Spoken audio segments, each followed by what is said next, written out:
Today, we're going to be talking about raised beds for gardening and what you can do to maximize your returns here by companion planting. So you see here I got some mammoth jalapenos. That one doesn't look too good, but there's like a few on there. And we just planted these peppers out. So this is my bed filled with peppers and eggplants. I got mint in this bed, green onions, you can see right there behind the pepper. Some green onions. These things are massive. I love green onions. Put them in my potatoes. I eat green onions in my eggs. I could eat green onions every day, here or there, anywhere.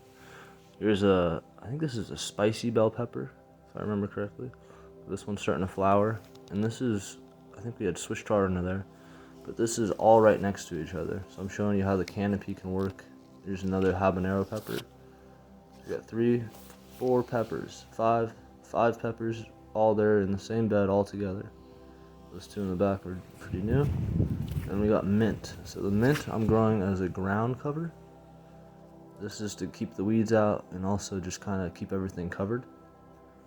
So I'm letting this mint spread out slowly, and I'm gonna let it just kind of take over low. And what you can do above the mint is you can have peppers, you can have green onions, you can have eggplant. I'll show you the eggplant here. So a little white eggplant. And these things are delicious. I feel like they're a little more creamy than your regular eggplant. Maybe that's my head, but they're pretty tasty. And we topped these not too long ago. It's starting to look pretty good. You can see it's starting to flower a lot more. And we have another eggplant behind this one.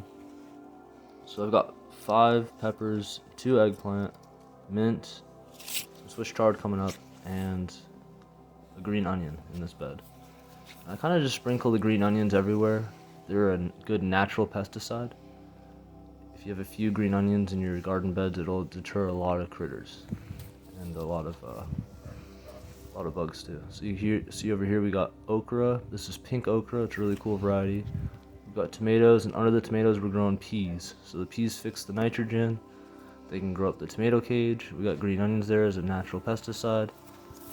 And then more green onions. And on the other side we have a ground cherry.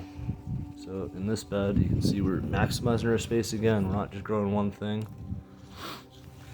You'd be surprised what you can grow next to each other and how well things will do when you kind of mix it up in the garden. I think it's good to have things varied. If you grow everything the same variety all next to each other, a lot of the times you'll have a pest go from one plant to the next plant to the next plant, and they'll take everything out. And that's kind of why it's good to have some variety. And those green onions, I swear they help. Over here we got a loofah, and this just took over.